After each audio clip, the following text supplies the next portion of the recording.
အဲ့ဒီကုသိုလ်စိတ်ဖြစ်တယ်ဆိုတဲ့အချိန်ခါဟာဘယ်အခါတော့အပမရဆိုတဲ့တတိတရားလေးပေါ်လာတဲ့အခါအဲ့ဒီအခါကဘလောက်ရှည်ကြတော့ဆိုလျှက်စီးလက်လိုက်တဲ့အချိန်ပိုင်းလောက်ပဲရှိတယ်ဟုတ်တယ်24နာရီမှာကုသိုလ်ဖြစ်ဖို့ဆိုတာဓမ္မခဲနေတယ်အဲ့ဒီအဖွင့်လေးမှာပြီးတော့မှကျန်ကမှာဖွင့်ဆိုထားတာဖြစ်တယ်တန်တရားနဲ့အချိန်နဲ့ကြည့်လိုက်ပဲဆိုရင်အတိုင်းဟုတ်တယ်ဟုတ်ပြီကုသိုလ်ဖြစ်ဖို့တလို့တိုးတောင်းတဲ့အချိန်ပိုင်းလေးတွေမှာဘာကိုပဲအကြောင်းပြုကုသိုလ်ဖြစ်တာမြတ်ပါပဲမွေနေ့ကိုအကြောင်းပြုတဲ့ကုသိုလ်ပဲဖြစ်စီတခြား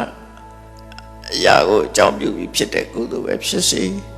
ကုသိုလ်ဖြစ်မှုကအမှန်တမ်းတမိုးကြည်လာပါတယ်လို့စိတ်ထဲမှာဒီလိုသတ်မှတ်ဖို့